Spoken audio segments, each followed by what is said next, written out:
Global Institute of Management and Class upon Academy of Research and Education welcomes you all for International Conference on Emerging Applications and Smart Systems based on Blockchain Technology.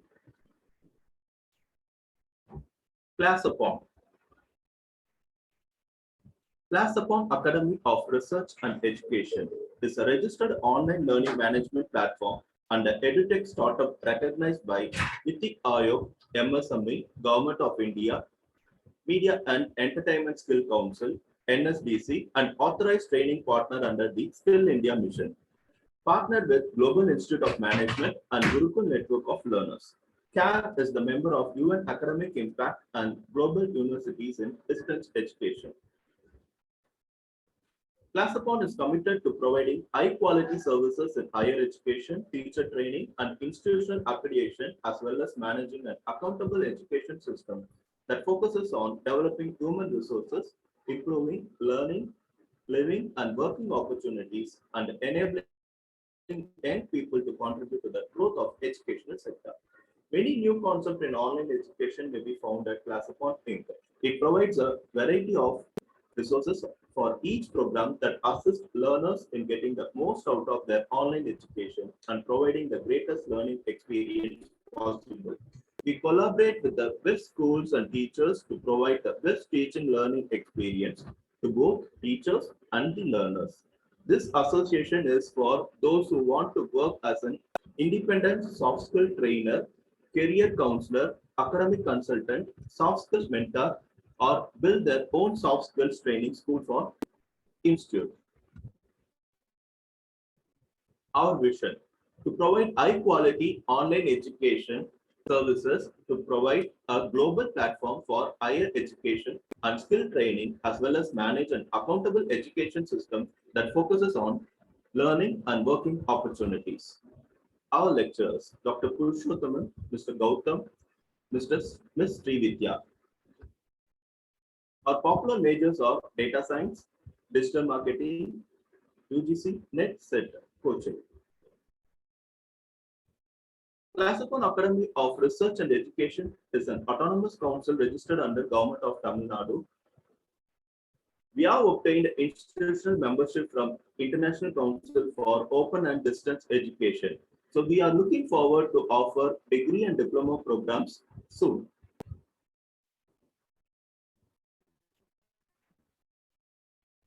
Today, we are honored to give CAR Book Awards. ClassUpon would recognize two faculty members in their area of specialization with various unit awards. CAR Awards are strictly merit-based awards. We are glad to announce that CAR Book Awards is the only award area that recognizes teachers' contributions towards research articles, book writings, and blogs. It will soon be one of India's most renowned teacher awards. Explore our ClassUpon in our website www.classupon.com and download our Android app ClassUpon. Before moving into the agenda, we welcome all the dignitaries and participants.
Now over to Dr. Purushothaman.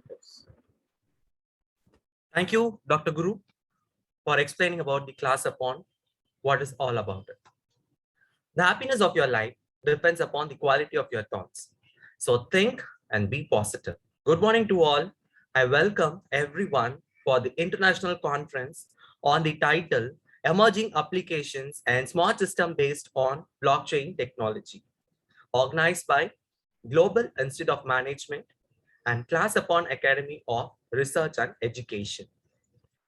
Before starting the session, let's start a day with a prayer. A day without prayer is a day without blessings, and a life without prayer is a life without power. Let us rise for Tamil Taiwan.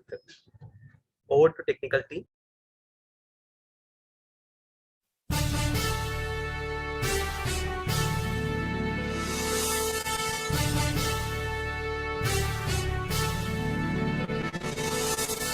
நீராறும் கடலுடுத்த நிலமடந்தை கெழிலொழுகும்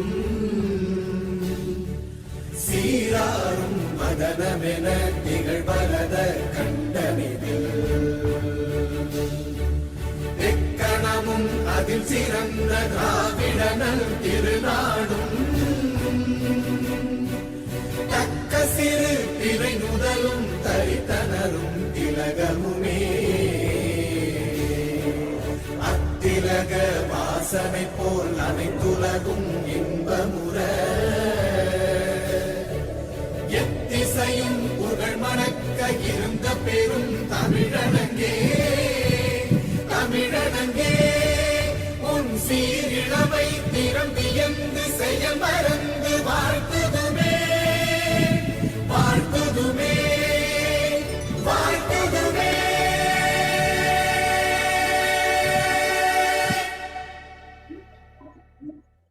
With the blessings of Almighty, we'll start our conference.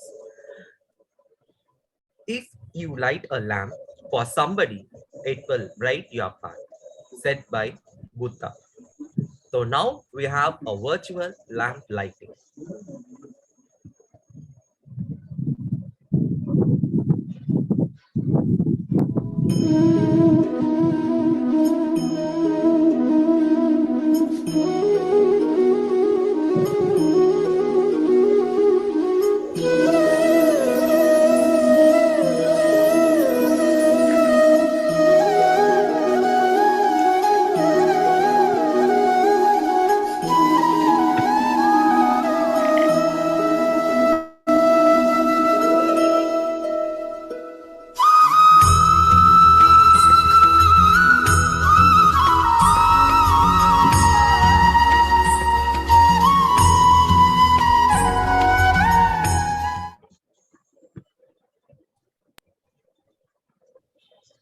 It is a proud day to our team, Global Institute of Management and Class Upon Academy of Research and Education.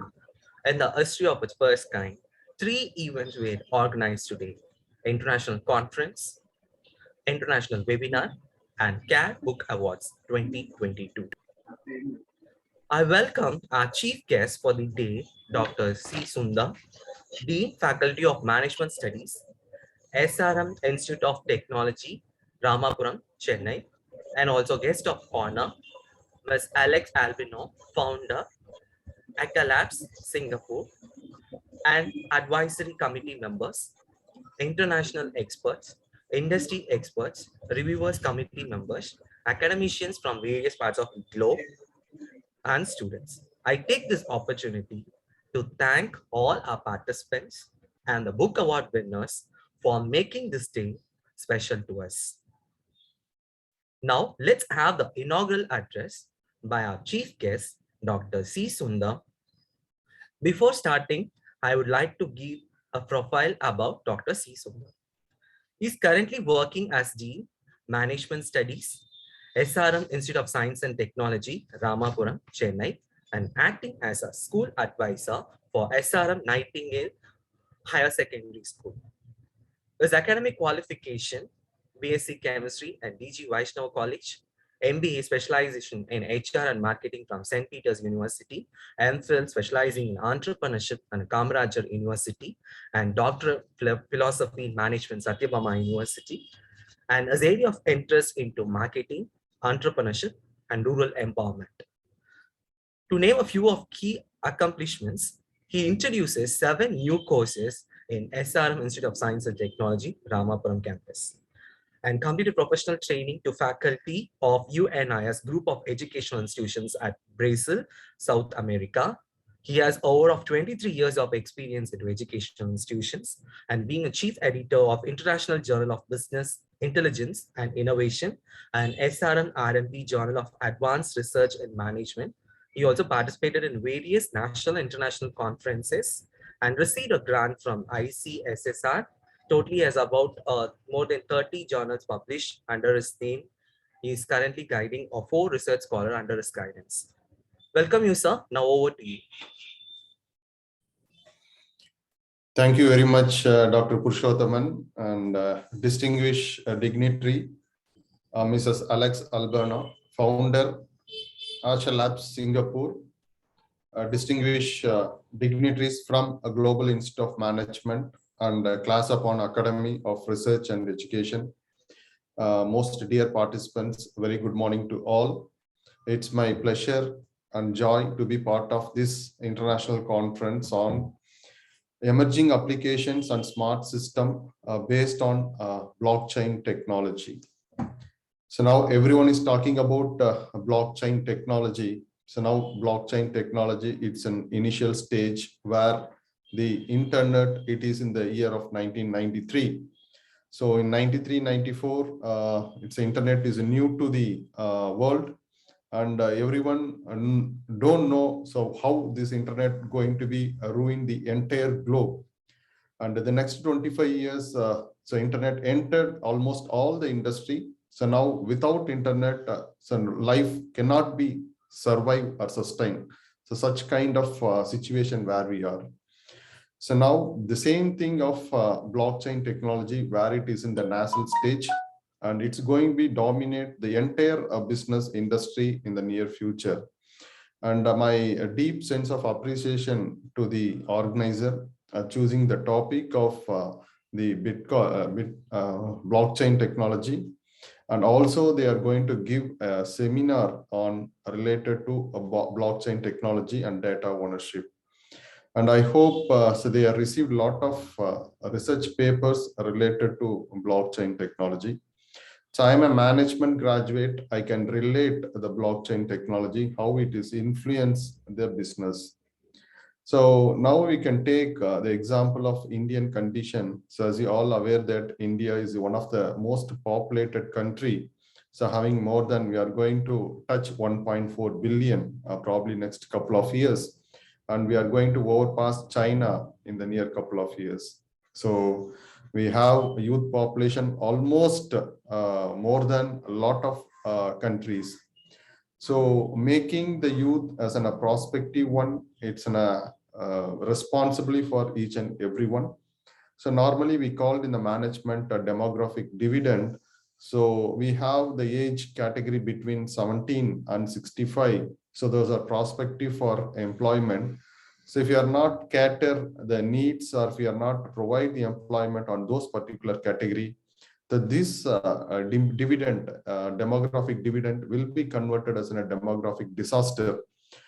Such kind of situation where we are as an Indian. So as a faculty fraternity or as a management graduate, you have to look into in a different ways and avenues. So how we can able to make prospective citizens so that they can contribute to India as well as to the society. So now coming to the blockchain technology. So now it's a new business model arising in India, entering into the unorganized sector and converting the unorganized into organized sector. If you're taking an example of the cab, so before Uber and Ola comes in, all cab operator is in an unorganized sector. So with the help of technology, with the help of this kind of aggregator, this sector is converted into organized, and they identified the new business avenues model, and it reached out the entire society, and it transformed the entire travel industry. So with this, the technology, definitely it will transform and it will influence all. The second example is a saloon industry. So as you aware that 10 to 15 years back, a saloon industry is an unorganized sector. And again, that the green trends and naturals comes in, they converted the unorganized into an organized sector. And they added a lot of value addition to this particular sector, and they attracted a lot of people to come in, and the businesses grew very fast.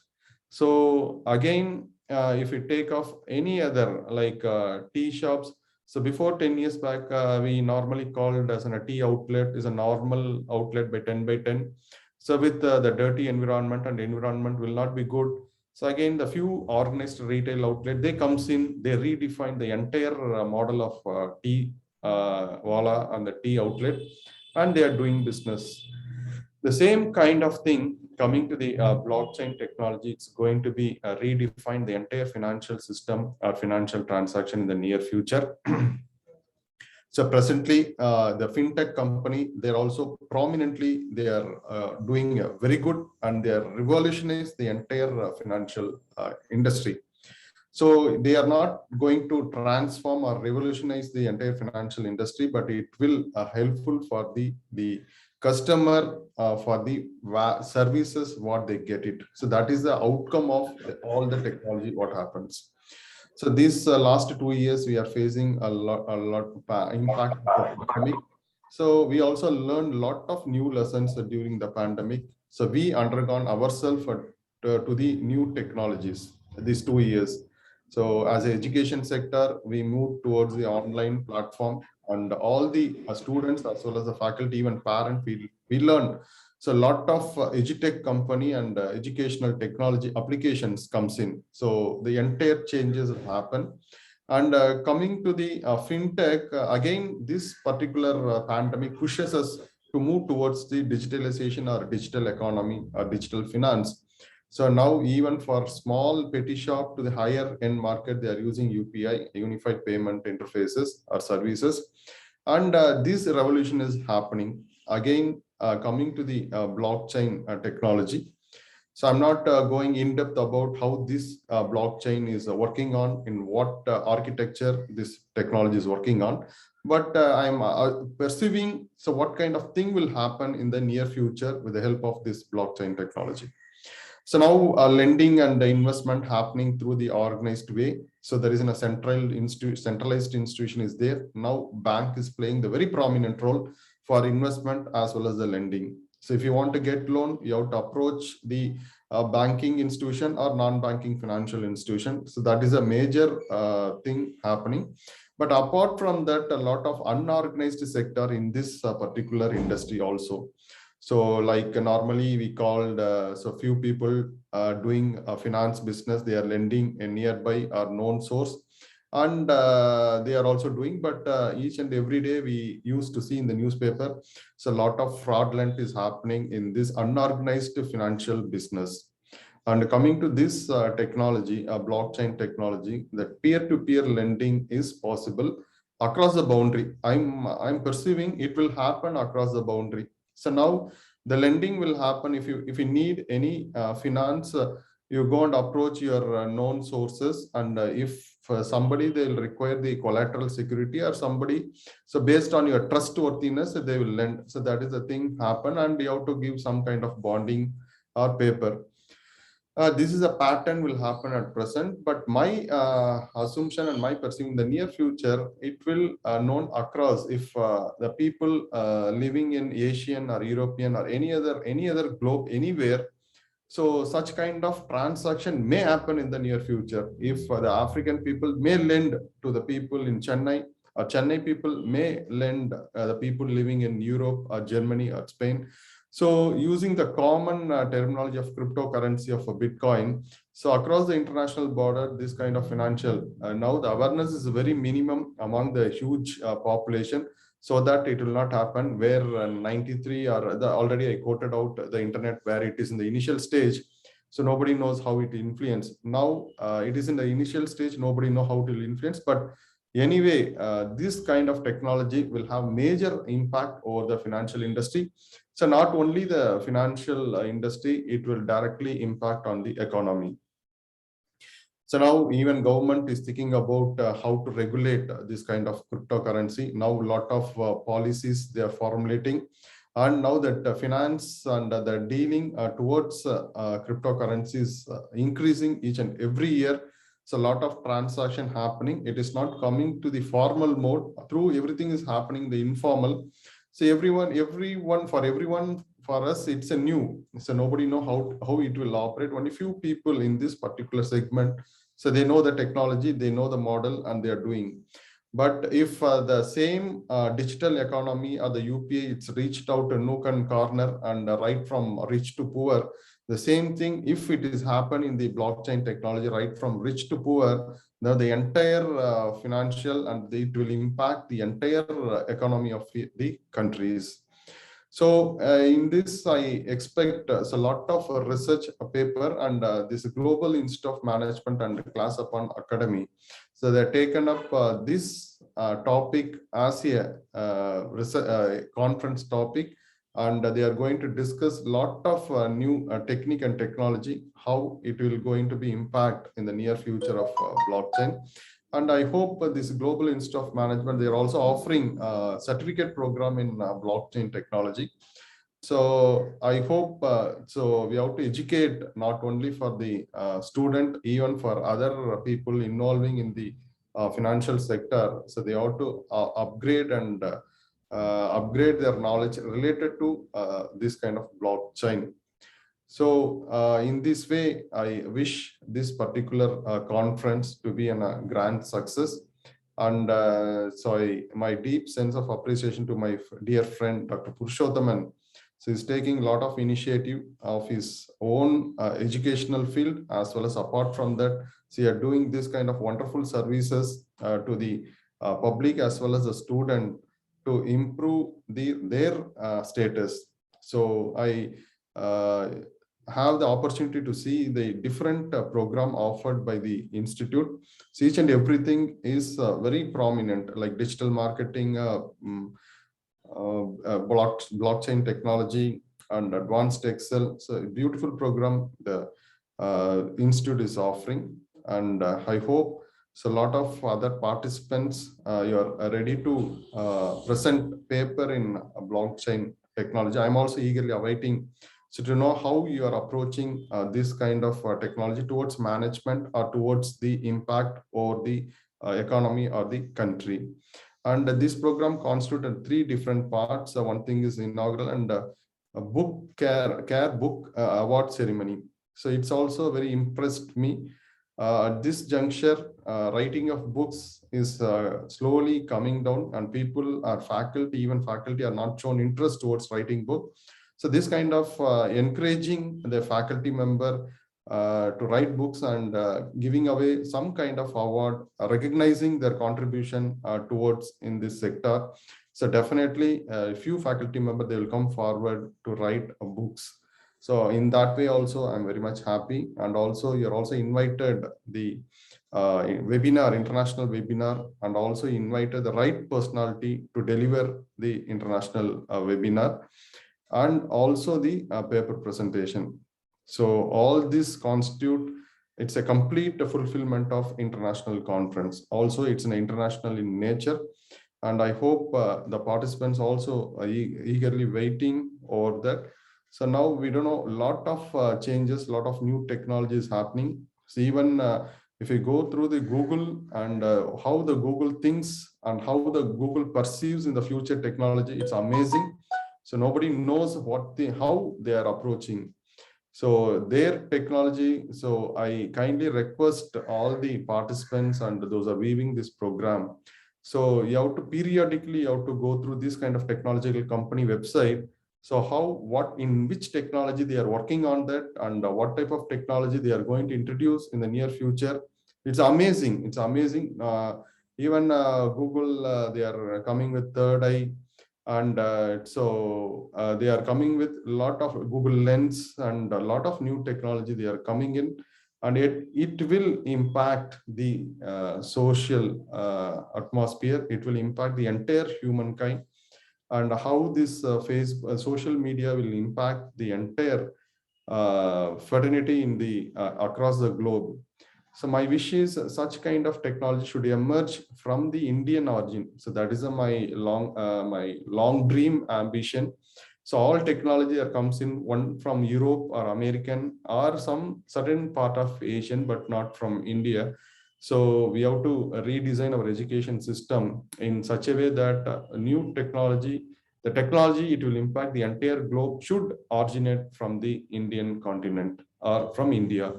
So such kind of dream, definitely it will happen in the near future.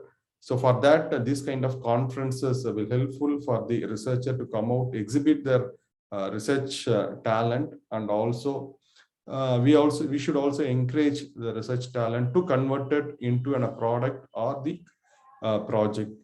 So once again, I extend my sincere thanks to the organizer for this particular program and providing me an opportunity to be the guest of this chief guest for this program. And I wish this Global Institute of Management as well as the Class Upon Academy to grow very fast and very well, and they have to cater to the needs of the society. Thank you very much, and thank you. Thank you, sir, for your motivating words and also a lot of insights you have given from the inception of this blockchain, how it supports the education system. It's wonderful to hearing from you, sir. I hope all the academicians get benefited out of your speech, sir. Thank you once again, sir. So moving on to the next important session, that is the book awards. So it doesn't matter how many times you win an award, it is always very special. So now let's have the CARE Book Awards 2022. So now I request the respective awardees to turn on your videos. First, I'll call upon Dr. Nisha R. under the award category Best Research Writer, Aligning Employee Assistance Program in the Era of New Normal Reality in Organization Perspective. Congratulations, Nisha ma'am. And next, now I call upon Mr. Beam Shankar Sangha and the award category Best Academic Author, the Educational Technology. Congratulations, sir. Now I call upon Dr. J. Tamil Selvi under the award category Best Book, the Management Concepts. Congratulations, ma'am. Next, I call upon Dr. M. Neela for the Best Book Award category, Entrepreneurial Development. Congratulations, ma'am. Next, myself is Dr. S. Purushothaman for the Best Book on Logistics and Supply Chain Management. Next, I call upon Dr. R. Srimat Sunila Ika for the award category Best Research Writer, Agriculture, a Base Reference Strengthening Indian Economy. Congratulations, ma'am. Next, Ms. Amrita Bhattacharya under the category Best Book Chapter, Predicting and Model for the Financial Risk Tolerance of Retail Investor of Durgapur City on the Demographic Factor using Multiple Discriminant Analysis. Congratulations, ma'am. Now I call upon Dr. Radha Ganesh Kumar under the award category Best Author for the book Service Operations Management. Congratulations, ma'am. Next, Dr. S. Raja under the category Best Author for the book Retail Management. Next, I call upon Mr. Paranyapan Vairam Sarathi for the Best Blogger Award category for the blog Karka Nirka. Thank you all the award winners for making us the day special. And these are the books and the book chapters being selected by the review committee. And once again, thank all the committee members and also the award winners. Now we move on to the next important session, that is the webinar on blockchain technology. So our guest also been arrived. So before starting the session, I would like to announce. Yes, webinar on blockchain technology for data ownership and sharing. by Ms. Alex Albino, founder, ICGIM Labs. So before starting the session, I'd like to introduce our guests to the forum. Alex, ma'am.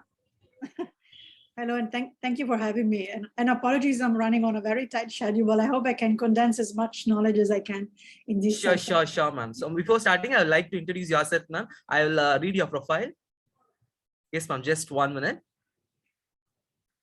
Yes, Alex is head of marketing at Affinity, a TMS-founded company working on changing data ownership for good through decentralized technology. Formerly, she was Chief Growth Officer at ChangeTech Blockchain Managed Services and the founder of Web3 Marketing Consultancy. At Labs, in a 20+ work experience, 5 of which in blockchain, Alex has worked as COO of Space Chain, instrumental in the creation of the first decentralized network of satellites, and a part of the team that led the installation of the first Bitcoin node on the International Space Station, and a founding member of Ocean Protocol, a decentralized data and DeFi ecosystem. She has deep knowledge of DeFi and Web3, advising and angel investing on a number of blockchain projects such as Domani Protocol, decentralized traded funds, and the Indian-based DeFi ecosystem. Mahadeo Flex. Alex has significant experience structuring and scaling up operations for startups and bringing new products to market, particularly in blockchain and data innovation project. She is honorary in the inaugural IMDA's 100 SG Women in Tech, is an Oxford State Business School and INSEAD Executive Alumna, writing and speaking on the topic blockchain applications across industries, data ownership, and Web3 infrastructure. Thank you, ma'am. Happy to have you on this forum. Over to you, ma'am. Thank you so much. Thank you so much. And let me share my screen. Is it okay? Apologies. Are you able to see my screen? Yes, ma'am. Yes. Perfect. Thank you. So Yeah, today's session, so thank you for the very kind introduction and for the very kind invitation. I'm really delighted to be here.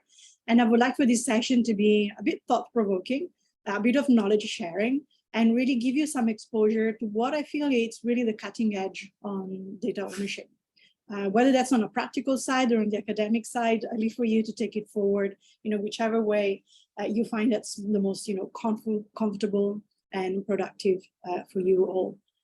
So first of all, I would like to spark a bit of reflection using this quote from Baudrillard. A data-driven world will be an era of involuntary transparency.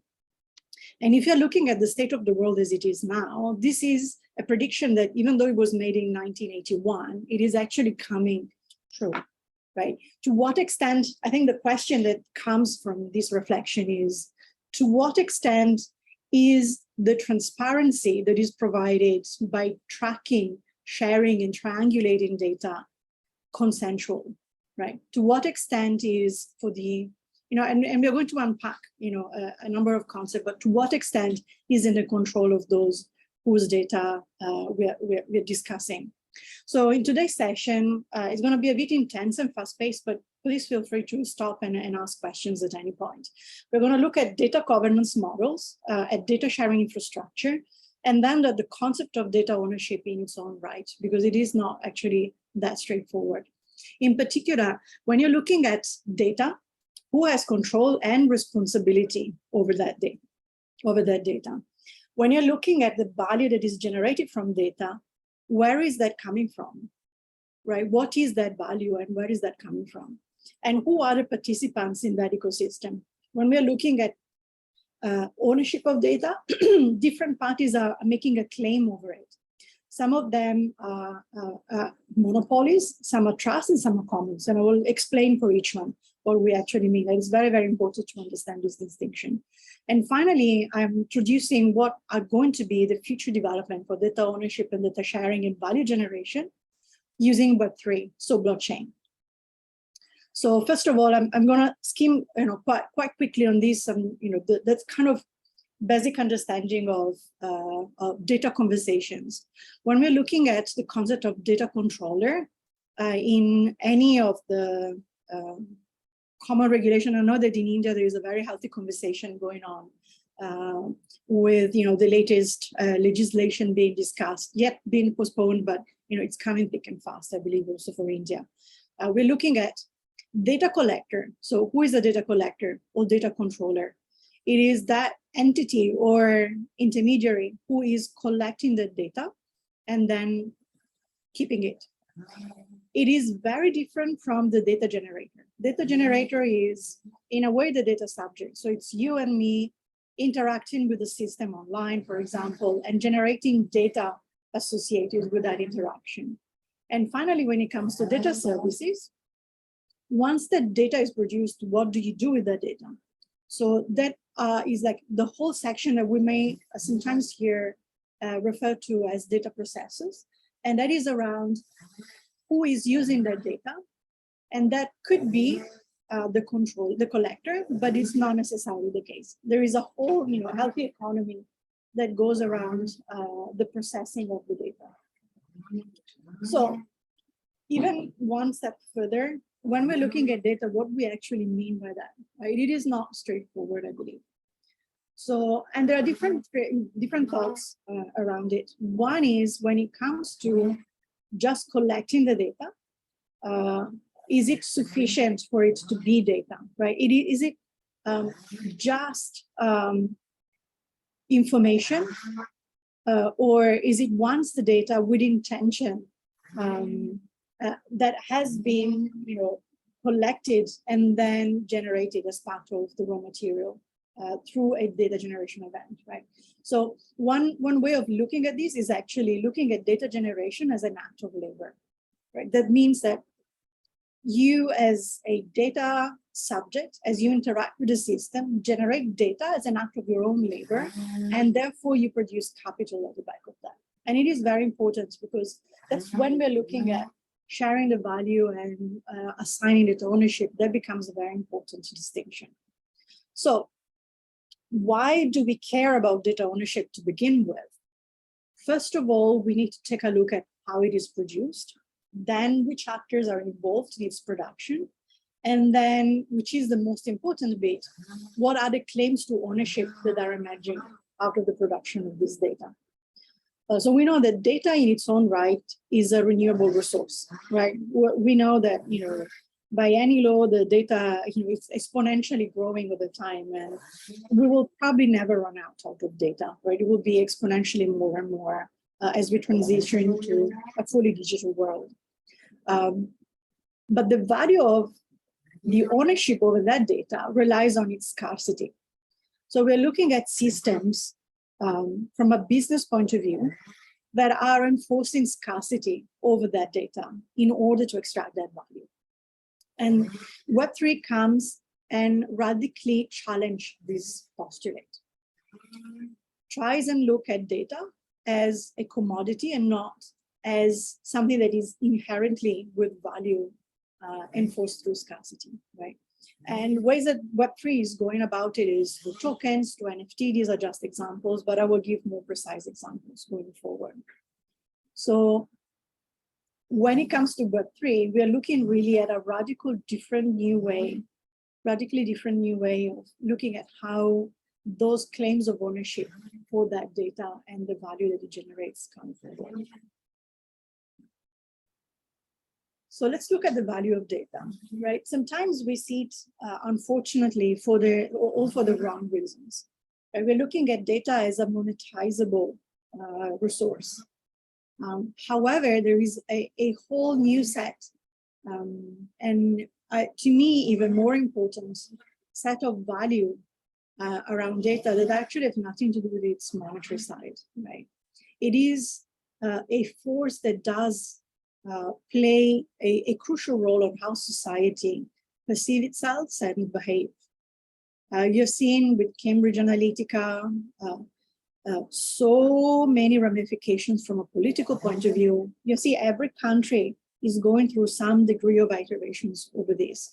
So massive collection and processing of data can be used to influence behavior at the same scale. And you have these big players such as Google or Facebook, who play such an important role on granting that access and regulating the use against that massive collection of data. So let's take a look at the value chain when it comes to value creation on data. So one school of thoughts is on capital or productive process. So the claim of the value for the data belongs to those that have facilitated its creation. So that's the platform in this case. So if you're looking at Google, Google will say, hey, I incurred costs on providing you some free services. Therefore, as a compensation for it, the collection of that data is my process alone. Therefore, the data is mine. The value that will stem from that data is mine and mine alone. The other school of thoughts instead looks at data as an act of labor. As data is non-fungible, you cannot substitute data about the interactions from one user to the platform with another, right? There are specific data points that are linked to a specific subject. Therefore, they are an act of creation by the person who is interacting with the system. Therefore, the ownership and the related value generated out of that belong to those who are generating that data to begin with. So it's you and I as interact with platforms and systems. The second layer of looking at data generation of value is on what we call stewardship model. That is not where the data is or how the data is generated, but how the data is shared, right? Under which conditions and to whose benefits that data has been and be shared for, right? So you would have seen that there are from other industries and other models, stewardship as a concept is actually very, very popular. But for data, sometimes get missed. So it is not necessarily the data generator. There could be an intermediary part who is policing access to that data. Therefore, the ownership and the value is provided to that layer of stewardship. That's what you would see, for example, as a processor of that data, or if it's a generation of the data from within a platform, that would be that layer that then distribute the data further. Right? Normally, they're not, they're quite distinct from a processing infrastructure point of view. Finally, as part of the stewardship concept, probably the most important bit is the decision-making that is at the back of that. So who gets to decide about how that data is then used and monetized, right? The terms of access are given by the stewardship and could be from a business model point of view, a consortia of businesses that come in together and they create an entity that will be the steward of their data. To what extent there is informed consent over the data that has been collected to begin with, and to what extent are those access models and commercial models then trickle down all the way to those whose data is being traded and accessed and shared. That brings like straight into the conversation around models of data aggregation. So let's take a look at data monopolies. If you're looking at companies like Google and Facebook, so many more, there is an implicit concept. I don't know if you've ever reflected on this yourselves, but there is an implicit transaction when you interact with these platforms. And it is a barter, right? I provide you pro convenience or free services in exchange for the data that you generate out of using those services, right? It's a pseudo-transactional basis. And it is not as explicit as it should many, many times. Now people are figuring things out. So when Cambridge Analytica scandal came through, people became painfully aware of the extent of the mining of the data from Facebook. And I think Facebook's position was very much around the lines of saying, you know that if it is free, then the money must come from somewhere else, right? I have to generate some revenue. Either it's ads and marketing, targeting marketing and commerce, or it is through, data sharing with others. I think that things are moving, maturing, but this barter is never explicit enough, in my opinion, right? Because this model implies consent. Sometimes it's explicit, but how many of us have actually gone through the entire T&Cs and read the entire details of that?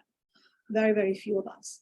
But the bottom line is monopolies rely on an implicit content that for a free service or pre-convenient service, the exchanges for free data that would then be monetized by the collectors. And you've seen that there is no excuse over that, right? They do it, and they do it because they can, because the technology enables them to do it. And that's where Web3 comes into play and really drastically and radically challenge this.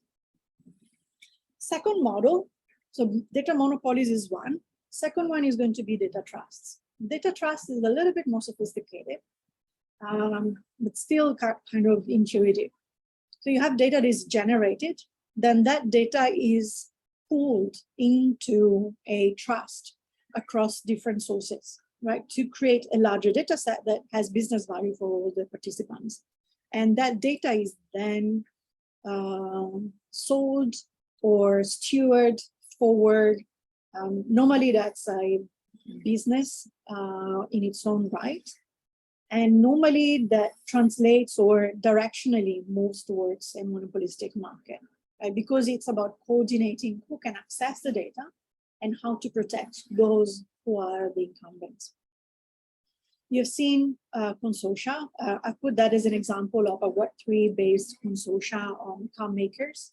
That's Mobi. Take a look if you're not familiar with them. They're actually quite advanced in their reasoning.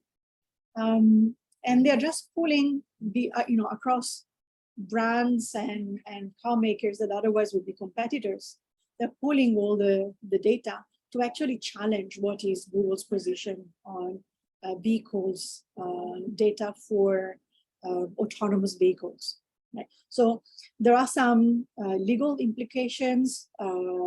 There are a lot of governance implications out of it, but that's what the consortia is for, is actually orchestrating all of that.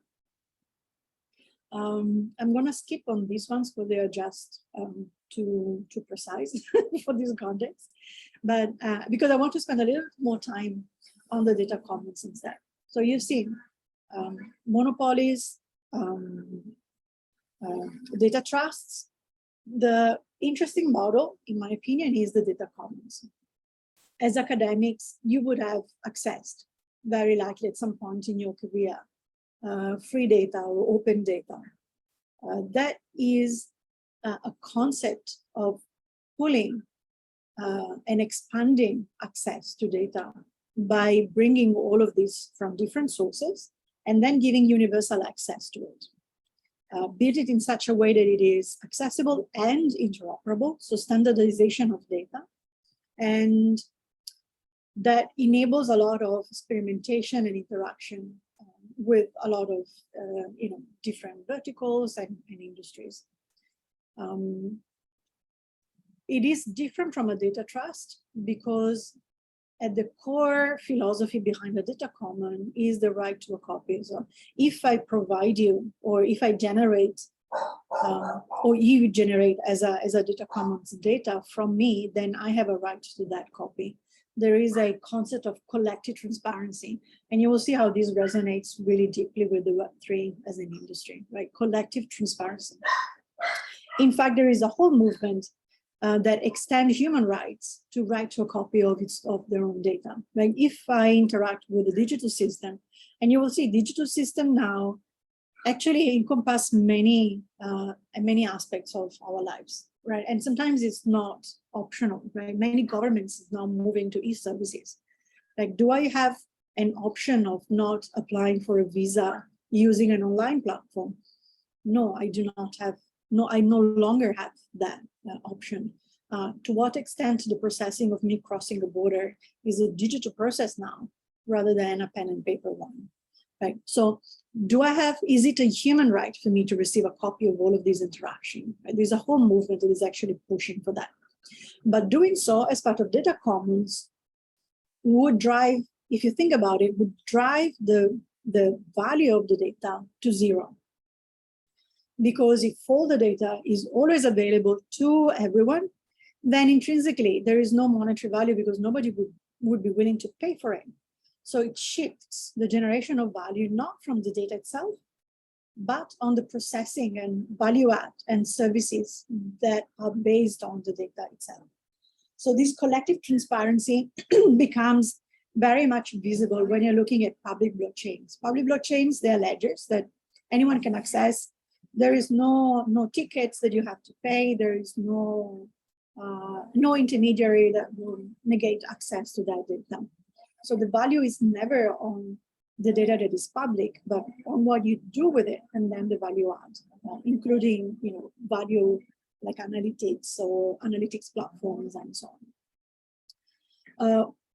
One school of thoughts on the data commons is that this should be centralized at government level. So every citizen would have a copy of all the data that they generate, and there would be one account, and in that account, everything is there. It's a good model to facilitate transparency because everyone would have access to everything about themselves. However, it does create a single point of failure model, right? It would be very easy to lose a lot of or all of the, our digital lives out of just one breach. So the honeypot will also be so big for hackers to just go out of it.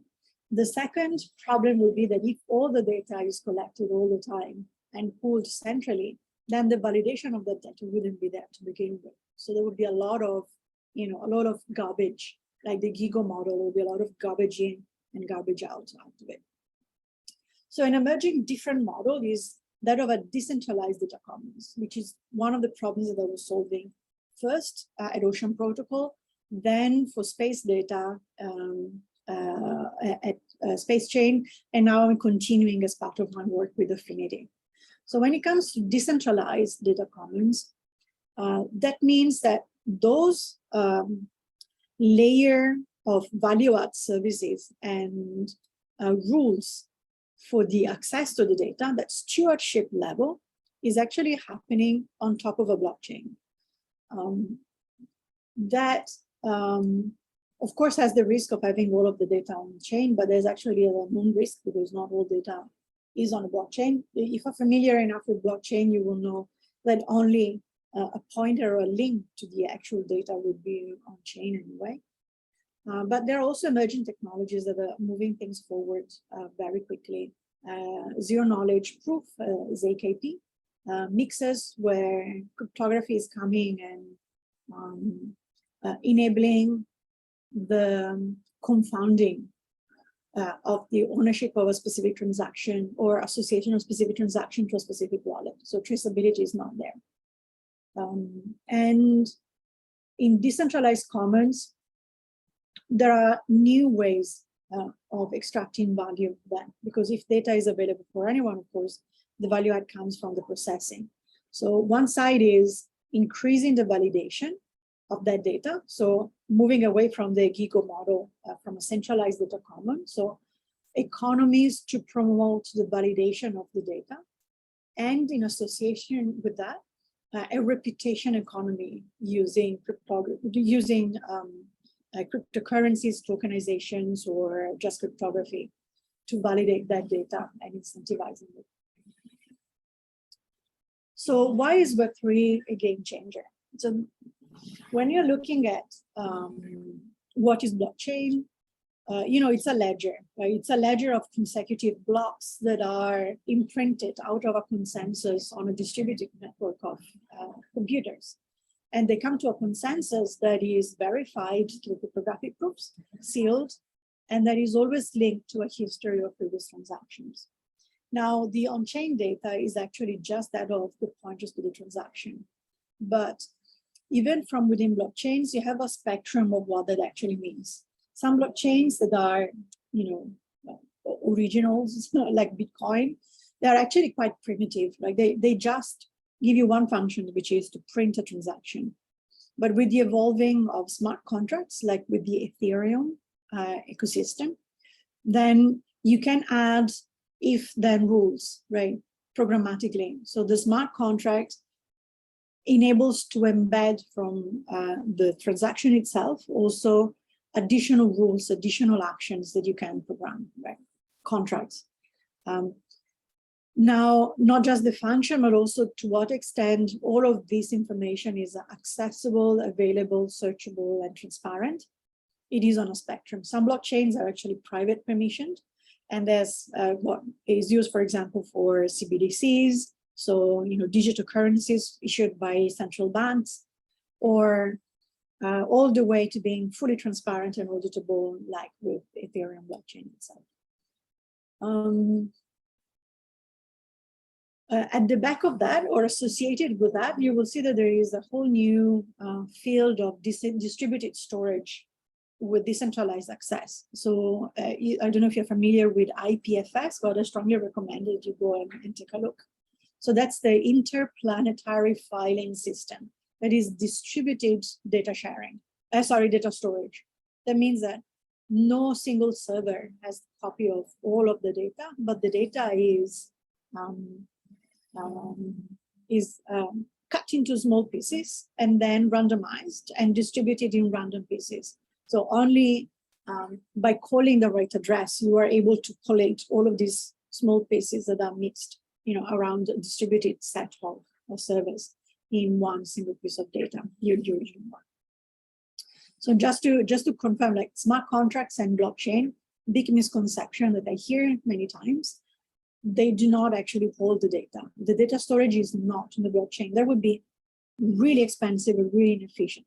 So there are only pointers or links to that data that then is either stored in a very traditional way, like in normal AWS servers, like any other business systems, or increasingly onto distributed storage, like IPFS. Probably you have heard about NFTs. I hope you do have heard about them, and for the right reason, not for the wrong reasons. When it comes to NFTs, you would see that NFTs are they're not data, they are links to data and metadata. So I will not bore you with the details of how that actually works, but essentially you have a persistent storage that is associated with a link to that storage, and that link is then embedded within an NFT, non-fungible token. That token is then sold and traded, higher value, lower value, and that then get hard-coded also on the copyrights and how that data can be accessed and then monetized. So in that sense, it is really a groundbreaking way of looking at data, where the data itself is already pre-programmed with the access controls from within. Right? There is no other platform that can overrule those rules that are embedded from within the NFT. And traditionally NFT, I don't know if you've seen like the Bored Apes transacting for millions of dollars, or questionable taste, pieces of art with questionable taste being traded at Christie's for, I think the record just now is $90 million for one single piece of art that was auto-generated by an AI machine. I don't think anything has broken that record, which is quite substantial if you think about it. But that is like art in itself is just the first barrier. Yeah, you will see increasingly that Web3 is going to come and try to tokenize everything that has to do with reality. So you can look at use cases for derivatives, bill of lading, invoices, shares. So they're more like DeFi-centric or like commercial-centric applications. You can take a look at immobilization of assets with metadata. I will not get into the details, but I'm very happy to go into more depth if you want to, just let me know. That is very important for custody, which is what many banks are actually doing. So displacing all of those use cases. And then, you can take a look at token minting as any way of transferring value, but with a digital twin, which is the digital asset associated with it. So a lot of information that is digitized is then, comes to fruition with the ownership of the NFTs or the tokens associated with it. I will not bore you with these details. But the reality is that Web3 is coming. Web3 is coming with a lot of radical transformation that will transform data ownership, data value generation, how that value extraction is hard enforced in the code, so does not need any, any other form of consent that can be like circumvented or changed over time. However, the reality is that most implementations are still nascent. So you will have implementations of Web3 that have the same downfalls as Web2 implementation. So, normal data breaches, because at the back of that, there is traditional infrastructure. And this is something that makes me laugh quite a bit. I don't know if you have been exposed in any way to crypto and blockchain as a Web3 as a community. It's actually very reverent and very funny community. The language is, it's like super clever, super open, but there is a very, very funny side to it. So that's what the Web3 community called the Web3 mullet. I don't know if you like this kind of 80s style where you have one side and then the other side at the back. But that's exactly how it's describing a generation of Web3 platforms where the front may look like a Web3 application, but the back runs completely on a traditional Web2 governance. So it's a bit like odd and not really like consistent. And finally, just let me walk you through what I think are, what is the future of the new data models for data ownership based on Web3. So we're looking at, I briefly explained the concept of smart contract on a blockchain. So you have essentially a small computer from within a blockchain that is printing transactions based on if-then rules that are very well rules around trust and governance, right? You could embed governance models within these if-then rules. Like if this condition is met, then the data can be transacted in this way. Okay, then the value of X, Y, and Z can be unlocked, right? So the future seems to be planning on embedding more and more automation into these the enforcement of the if-then rules. That would disintermediate a lot of parties, but that will create new level of trust in the system, because the disintermediation of some parties will actually speed up some of the processes, lower the cost of many processes, but also make some processes accessible for the first time to certain pockets of the community, right? The other bit that I think is going to come, and we need to think about it, is the unpairing of data collection and generation, right? Just now, those are distinct, but will they become more distinct? Will they be completely different, or will they be converging more, right? The data collection and generation are separate events. I collect the data and I generate it, but in a blockchain, those two things are quite the same,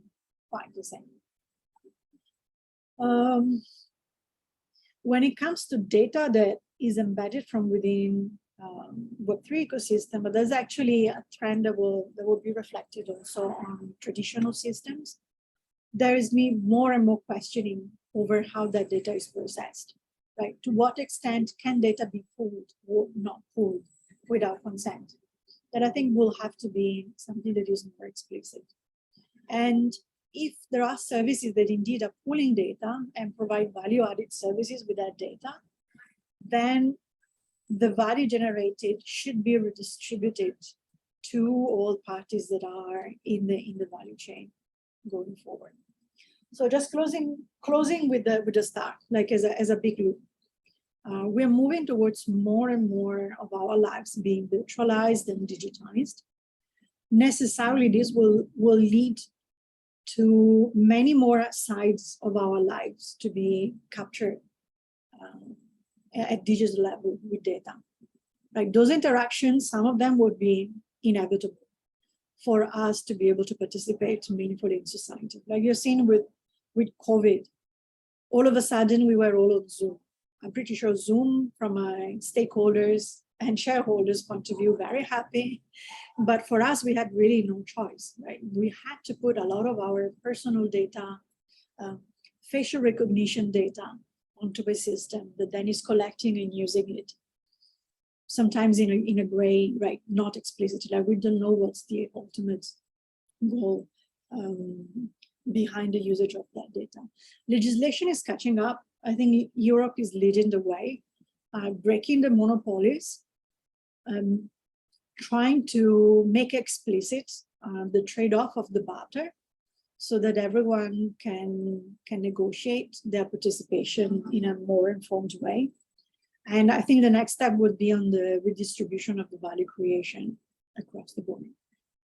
But I hope, and that's my wish, having been within blockchain and data for quite some time, that even though we're moving towards an even more data-driven world, that when it comes to the transparency that will come with it, the transparency will be empowering, will be enabling, and will be consent-based. Right? If you're looking at the work that I'm currently doing with Affinity, take a look at the work. It's a Temasek-funded company.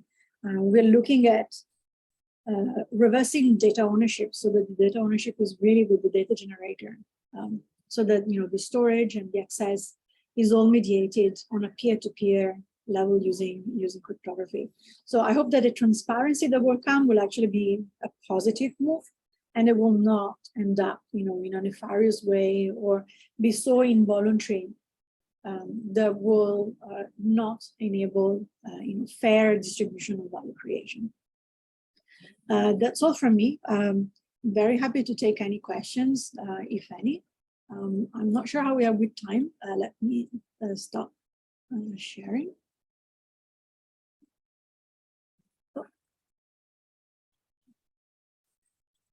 Yeah, so happy to take any questions, either by type or if you want to take on the microphone and ask directly. Yes, can you hear me, Alex, please? Sorry? Can you hear me? Yes, I can. Yeah, very nice. You have good presentation and you gave a lot of informative. Your session was more informative. I have one question. Is the smart contracts are stored in a blockchain or it's apart from blockchain? If the smart contract is stored on a blockchain, yeah. Smart contract is integral part of a blockchain. It is integral part. It is inside the blockchain, right? It is a part of how the transactions are generated. Does any contracts occupy storage? Is there any space does the contract requires? So the information that is, so there is a distinction here. The information that is needed to execute the smart contract is most often not on the chain, but the rules, which is the smart contract rules, those are within the blockchain. Now, in terms of efficiency or speed of validation of the transactions, that's an ongoing conversation. And you will find that some blockchains are better suited for certain use cases as compared to others. So if it is a high value, high complex type of transaction, then you will have a higher fee, but low frequency.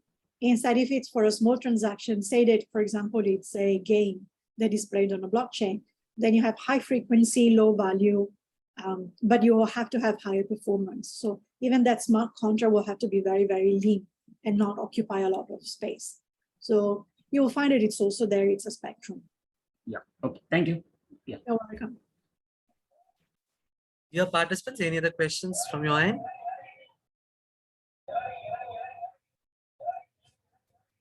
Yes, okay. So thank you, ma'am, for sharing the practical functions and working of the blockchain technology. Really, it's a wonderful session and hope it benefits all the academicians as well as our students, ma'am. And once again, thank you for spending so much of time in your busy schedule. Once I send you the invite, you're accepting that. Really, thanks a lot of from your end, ma'am. No, you're very, very welcome. And can I just share like an invitation from everyone in this call? Please do reach out. I think LinkedIn is the easiest way.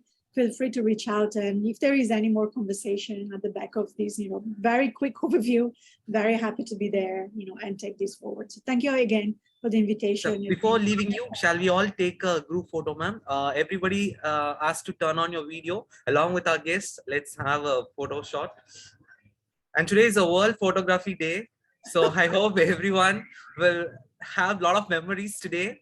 So I request all the participants to turn on your video, please. So all get a screenshot of this particular forum. Thank you, participants. Yes, looking good, everyone.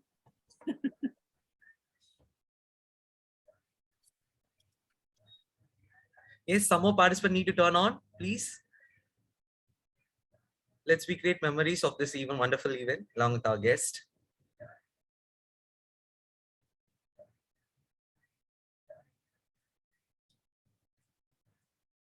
Yes, people, quick.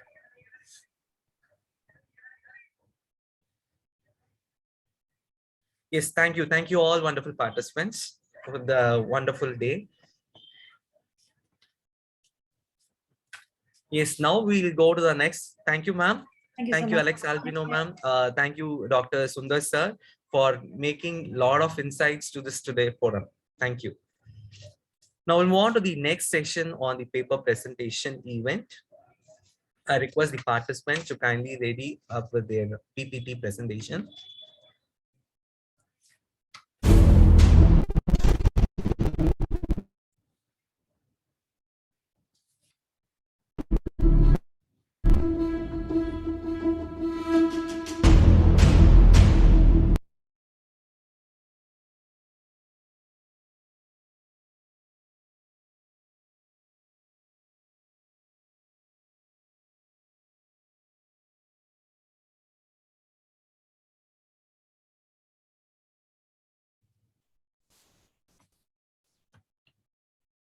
Yes, the teams, those are ready with the paper presentation can just share a screen.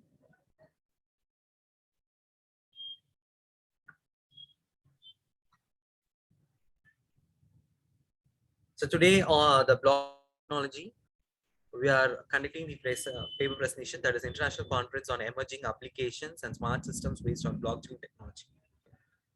So the following presenters are requested to share their PPT.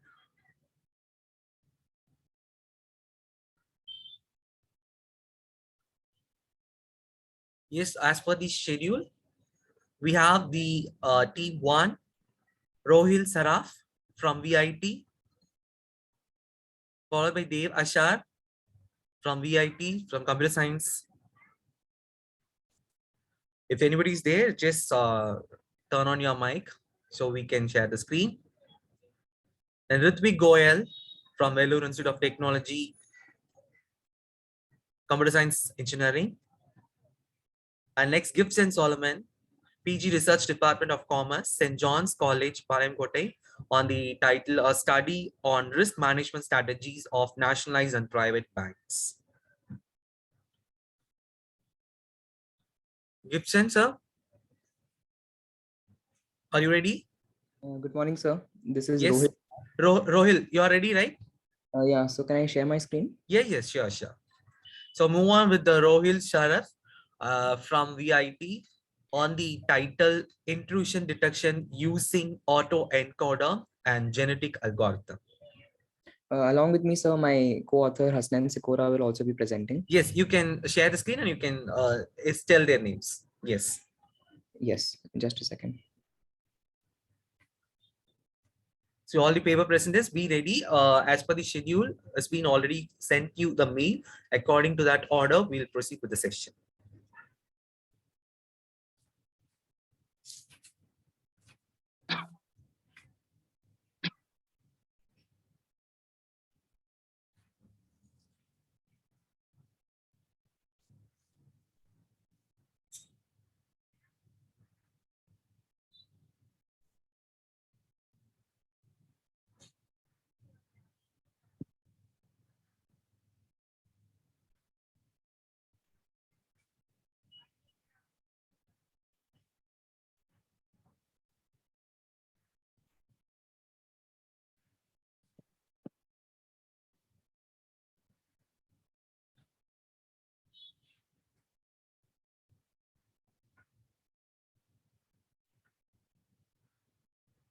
Excuse me, sir, can you hear me? Yes, tell me. Yeah, I'm the co-author for Rohil Saraf's paper. His Zoom froze. I'll share the screen. Yeah. You can go ahead. Go ahead. Can you enable it for me? Yes. Technical team, kindly provide the options for Asina Sakura for co-host. Yes, you are made. Yes, sir. 1 second. Yes, is my screen visible? Yes, ma. Okay, so the paper that we're presenting is intrusion detection using autoencoders and genetic algorithm. The authors are myself, Hasnan, Rohil Saraf, Chandu Anil Kumar, and Professor Govinda K. From all of us are from VIT. Chandu Anil Kumar and I are from VIT Chennai, while Rohil Saraf and Professor Govinda are from VIT Vellore. And this is the agenda of the presentation. In the introduction, the literature review, proposed methodology, results, and conclusion. So to start off, the brief idea for this paper presentation was aimed at intrusion detection, specifically because there's a lot of organizations, there's a lot of shift in the technology, and everybody is moving towards a virtual world, and almost every single small and big organizations are now dependent on computer technology for their day-to-day business activities. And because of a high number of people moving to an online platform, it's very critical for us to protect these systems from vulnerable attacks, because of such a high number, there's also a high number of attacks, data breaches, problems with big data, day-to-day data stream transfer, and they're very vulnerable to these sorts of attacks done by hackers and other organization competition, stuff like that. So primarily, the basic form of intrusion detection system would be to first analyze a connection to the system and categorize it as a safe connection or a malicious connection. Either a system is trying to attack you, or if it's trying to make a normal connection. So that's the basis of an intrusion detection system. To actually facilitate this, we use the data set, a mixture of both KDD and NSL KDD dataset, specifically because this dataset was recorded in a very high military systems, and they've done these attacks and recorded the data streams, stuff like the number of bytes that are being transferred and flags and errors, all of these things. Additionally, so now traditionally the intrusion detection systems are they're shifting to a very artificial intelligent approach, and so have we. But primarily we've used something called autoencoders. Now the main area of autoencoders is to regenerate a noisy data set into basically taking in a data stream and reconstructing the data stream with minimal error. Now, this ensures that if our autoencoder is being trained on a particularly normal stream of data, normal stream of connections, it'll try to reduce noise from it and reconstruct it perfectly and be trained on a normal stream of data. So what happens is, if in the future there's an attack, or there's an attack with malicious data streams, malicious features, it can recognize the connection as a normal or a malicious data set, specifically because it's been trained on a normal data set. So anytime if there's an aberration, if there's an anomaly connection, it'll try to compare it with the normal stream of data. If there's any anomaly, it'll categorize it as an attack. Now, with the inclusion of this, we've also added something called genetic algorithm. Before I move on to genetic algorithm, I'll talk about a couple of literature survey done on it. First of all, there were a couple of papers that were primarily focused on we've primarily focused on genetic algorithm because it is relatively new. And so the first few papers that we've come across, they basically talk about genetic algorithm and subsequent bioevolutionary algorithms such as cuttlefish, artificial bee colony into a system to optimize the results. And this optimization basically comes up with the feature selection because it's a bioevolutionary method, because it's a recursive algorithm, it'll go through a set of features, probably a hot encoding of features, let's say feature 1, feature 2, feature 3, feature 4. It'll try to basically encode it with an array of ones and zeros, denoting the active nature of those features, and basically go through a number of generations and come up with the best possible features that are actually relevant to the process that we're doing. So primarily these genetic algorithms and other algorithms such as the genetic algorithms are focused on optimizing the data set instead of the intrusion detection itself. It's based on selecting the most relevant features in the, let's say, KDD or NSL KDD data set.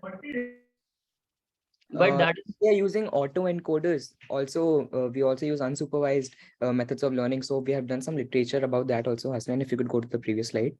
We have researched about the plug and play intrusion detection system, which is called Kitsune by the researchers, and it eases the very hard task of following a supervised approach, and thus we can use unsupervised methods to detect attacks on local networks.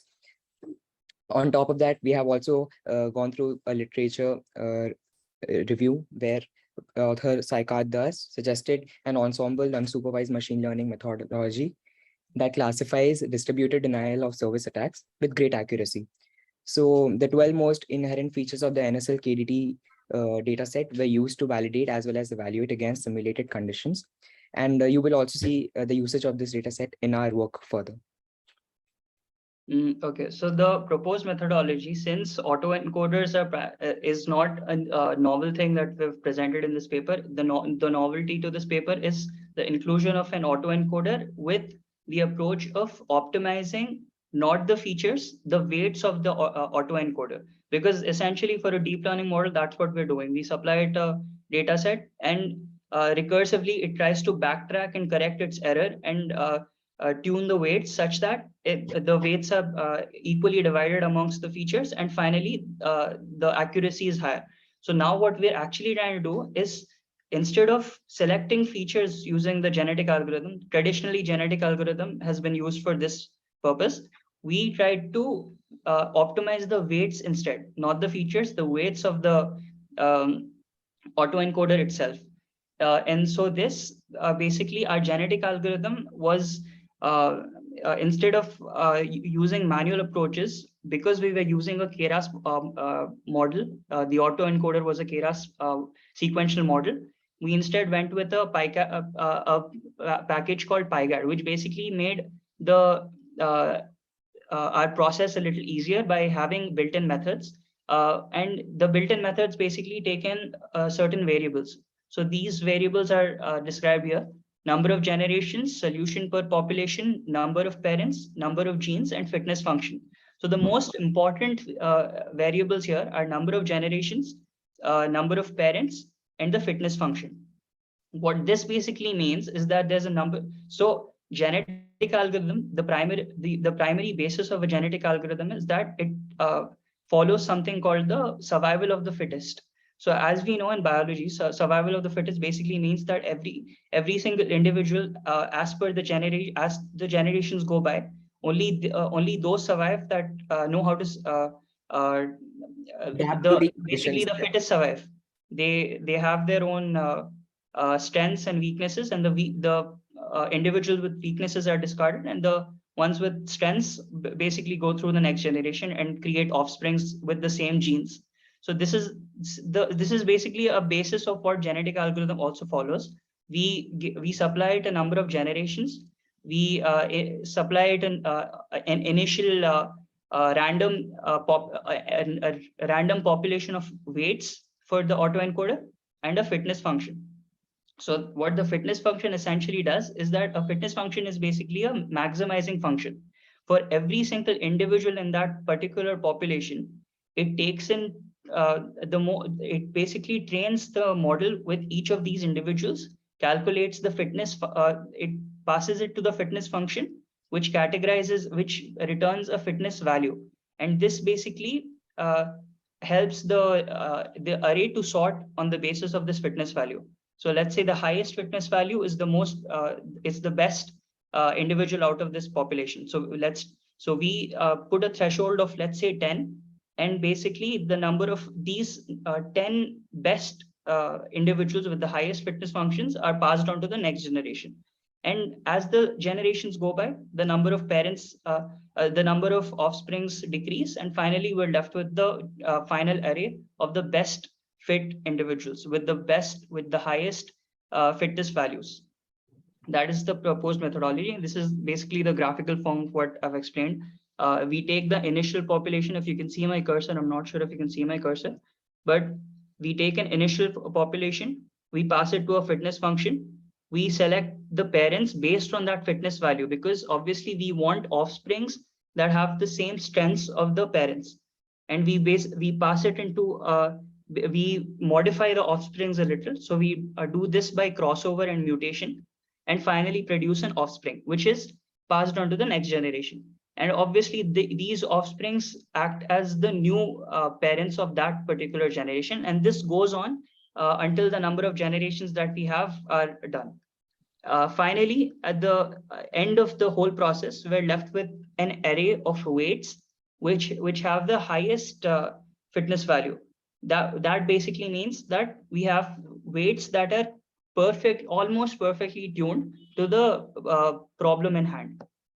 It's also results important that to we- notice that the results that we get, the amount of accuracy that we get through the model is only limited by the number of generations that we run the model for. As in, when we increase the number of generations, we might also see an improvement in accuracy. We might not see an improvement in accuracy for a long number of generations at a stretch, but at some point we might see an increase in accuracy. Similarly, upon changing some small factors like crossover and mutation, we might observe changes in accuracy and the results that we obtain. So our research here was only limited by the hardware that we had, and therefore we had to cap the number of generations that we run the model for. And the results obtained are after we ran the model for over 600 generations, I believe. Yeah, so like Rohil said, that the KDD, we were specifically limited by the hardware limitation, the hardware that we had, because the KDD has a lot of features. It has to take into account a lot of these individuals and a lot of these ones and zeros of hot encoding, representing the active features. So every single generation, it has to take 43, 44 features, and basically try to sort this on the basis of that. And 600 generations is obviously not a lot when you think about it on paper, but that still gave us an accuracy of 88%, as opposed to just using autoencoders. Without the genetic algorithm, we got an accuracy of 93%. And so as the number of generations increases, the accuracy of the model itself also increases. And because these 600 generations took us about 1.5 days to perform on such a high data set, we still achieved a very good 88% is pretty good accuracy when compared to the traditional machine learning algorithms. And this is basically the graph of the fitness values as a whole, increasing as per the generation goes. So on this, you see a steady increase from 0 to 600, and obviously this trend follows as the number of generations goes on.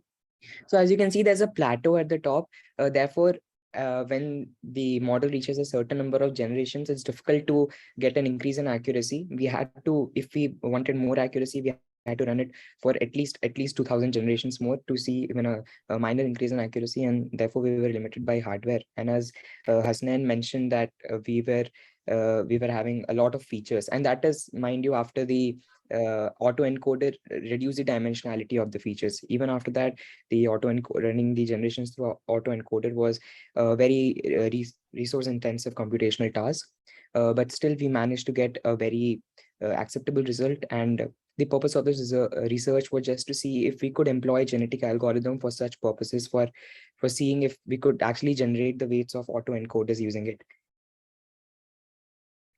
And so the conclusion is what Rohil just said, is the primary aim of this research was to take genetic algorithm, which is still very new, relatively new, and to apply it to tasks such as intrusion detection, which is extremely complicated and convoluted, And so this basically says something about the future usage of genetic algorithms, and also the other algorithms that are focused on bioevolutionary methods such as artificial bee colony and particle swarm, because these are primarily used to select the best features and optimize the data set instead of actually doing anything to the model itself. And that was our presentation. Also, the general implementation of genetic algorithm is done using tools like MATLAB, but we wanted to see if something as wonderful as genetic algorithm could be used as a library in Python and be used. So PyGAD that we use, the library that we used for this, is also relatively new. It's also in its very proverbial stages, but hopefully in the coming days, with improvements in this package and improvements in the technology that we have, we might be able to get better results using less resources and in less time. So yeah, no, thank you so much for having us. Yes, the team, a few questions related to your presentation. What are the challenges on this particular area? So the first and most foremost challenge is that the number of generations, because you take any system, any sort of system, even if it's with a GPU, because I've run it on my system with a GPU in it. So the primary thing is it takes a lot of computation. Right. So the more the number of features or the number of columns that a data set has, so more pertaining to big data, specifically data such as attacks and stuff, they take a lot of features. There are a number of bytes, there are a number of errors, number of logins, all of these things. And this NSL KDD is specifically a very large data set. And to actually perform any machine learning tasks on it, we have to essentially correlate and come up with a feature reduction. Even after that feature reduction, there's still, I think for this project, we reduced the feature set to, I think 10, I'm not sure. I don't remember. But Yeah, I think so, to 10. So even after reducing those features, even in that 10 feature set, we have to hot encode it. So hot encode basically means that the genetic algorithm takes into account the weights or the importance, relevancy of that feature. So let's say we have 3 features in our data set, and on the first individual, genetic algorithm takes in a lot of individuals. So let's say the first individual takes in only the first and third feature. So the hot encoding data set would be 101. And similarly, a next individual would take in the second and third feature. So this basically goes on and creates a permutation and combination of multiple arrays of these hot encoding data set. Now, to actually perform this fitness value for each of them, for each of these permutation computation, takes a lot of computational power. So the primary challenge is that. Moreover, other than this, we had challenges related to since hackers are getting smarter, they are also aware of these techniques using PSO and genetic algorithm. If we are using artificial intelligence for security, even hackers have started to use artificial intelligence for hacking. So to keep in touch with the latest times, the latest trends, we needed to find a very refined data set that actually correlated with the current trends going on. But on the contrary, the best data set available online that we could work with was the KDD'99 data set, which is actually a bit outdated. We actually hope to find a better data set so we could give results which are more relevant to today's time. And that was indeed a challenge, but we are happy that we could actually realize our ideas into practical application. Yeah, good. Any idea on its commercialization? Sir, so far it's still relatively new.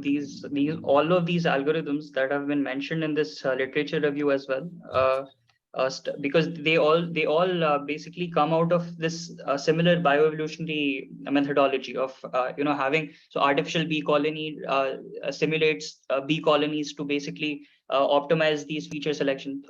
As of now, the commercial usage specifically of genetic algorithm and particle swarm optimization are to work on big data and use feature selection. Feature extraction is one thing, and then out of that features that have been extracted, these give assign weights to specific features. instead of what our paper focused on was to give weights, give relevancy, give importance to the weights of the model itself. Okay. Thank you. Wonderful presentation. Thanks for the team. Thank you, sir. Thank you. Thank you so much. Thank you for having us. Yes, next we have Dev Ashar, Computer Science Engineering from VIT on the topic Secure Health Record Management using blockchain. Yes, So Haridev? good morning, sir. Hello? Me and my co-author had different slots because of Okay. issue. So we'll be presenting at 12:20, sir, if that's fine. My co-author has a slot at 12:20. So now you can do it. Now next is yours only, Ritvik Goel. Yes, sir, that's me. Yeah. So Ritvik Goel, Computer Science Engineering from VIT on the topic lightweight authentication system using speech recognition. Yes, sir. Yes, you can share your screen and can proceed. So the host has disabled screen. Yes. Technical team kindly provide the co-host to Ritvik Goel. Yes, now it is done. Yeah, I'll just do this.